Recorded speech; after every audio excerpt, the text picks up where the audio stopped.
Pact. Pact. You met a kid named Maddox Maple. Tell us, how'd you come to meet this guy? Actually, it was through Zach, my brother. I was living out in Cleveland, training at a gym up there, getting ready for. I was just an amateur fighter, trying to find my way to the pro ranks and become a world champion. So I was moving, out of my city and trying to go and further myself and better myself.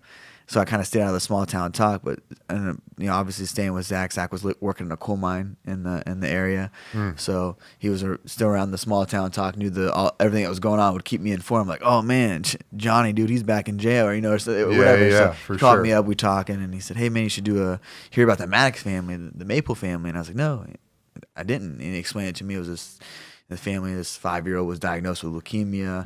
Just like, it hit me just right in the feel goods because I have a sister the same age as Maddox, and it kind of just, just for whatever one has just first spoke about it, kind of just hit me right there without even knowing the family, knowing the child. And he said you should do like a benefit with your next fight. You should donate the tickets and sell shirts and get the town, kind of to back his fight. And then met the family after 2 weeks. He came back. He was able to have visitors after his first dose of chemo, and he was cleared to get home and just start the process of fighting this horrible disease. And so I come there and I see this little kid. I mean, he looks, just his whole world was 360, spun around and was going in for a bursted appendix. He thought. Wow. Next thing you know, he's got a trach and a port in his chest, and he's getting his first dose of chemo. Jesus, dude. So yeah, I look at the kid, and I'm just like, man, this kid, he had big, beautiful eyes. I mean, but I just tell he had that look. You can tell when you look at Mike when he fights, when you look at these other fighters that are great, when you see that look before battle, they have that glossed over look, like determination, that focus. And I saw that in him. I was like, man, I just knew that. And I said it to the parents after I got to know him. Like I know this kid's gonna beat this disease. I can just tell he's a warrior. I can just I can just feel that. And meeting him that time and getting to stay with him, learned a story. We did the benefit, donations to his family, and just stayed in touch with the guy, like reaching out to them.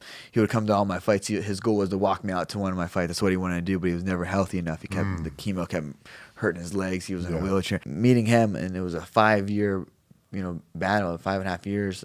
We've known Maddox, and through his ups and downs and his days that he wanted to give up, I leaned on him with my training and fighting, trying to make it to the UFC, because millions of kids and people, fighters all across the world are trying. That's what they want to do, is become the UFC champion. And that was my goal. And Maddox's goal was just to walk me down to the octagon. That was his sole goal. I feel like he fought for that. So he kept fighting for it. Like, I can't wait to walk you down. You guys were accountable to each other. Yeah, I remember getting signed to the UFC. Yeah. And bringing him there and seeing him there. Wow. Yeah, and then the UFC caught wind of our story and granted him to walk down to the octagon when I fought for my first world title. And I was like hand in hand with him. And I just felt invincible that time. Like I was like, nothing can stop this. This is meant to be. This is my night. I had like the most flawless performance. I was in the flow state, and just everything was lining up in my life. And so it was a great night. Not only because I won, but just because everyone was so happy, and we finally got to put the belt around his waist. And then next, we're, after that, a lot of stuff happens. Fast paced after winning a world title, and we got approached about doing a book. I never thought that it was going to be something this big. I thought, like I look at Maddox. You were just doing something. Yeah, just that felt right. Never felt guided by spirit. When I got offered about a book and the movie, I'm like, wow, this is crazy. And then the reason why I want to do it and push forward, because I feel like his fight matters. His story needs to be shared. To how many people are affected by this horrible disease, that family members they've lost family members or mothers or brothers or sons or daughters through this disease. That this is a kid that was just 5 years old, can go through any of that.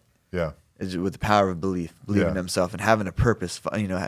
Focusing on something like myself. Like my light at the end of the tunnel was being a world champion. That's what kept me, from that, getting hooked on drugs, from going down the wrong path, from just being a fuck up, was that being a world champion. Our worlds collide, our crash course, kind of like a pivotal time with me getting in a lot of bar fights and stabbed and all this stuff, and him going through chemo, find out I have cancer. We kind of met at that time with our low points and kind of just raised up all the way to the top, became the best in the world, world champions, and couldn't do without that kid. It's amazing, man. Yeah, it's awesome. So incredible. How's he doing now? He's great. He's 11 years old. Amazing. 4 years in remission. Yeah. So it's his last year. August August 22nd will be his 5th year of mission. So Wow. I'm hoping to surprise him with a huge just I want to make it something just special for that little kid.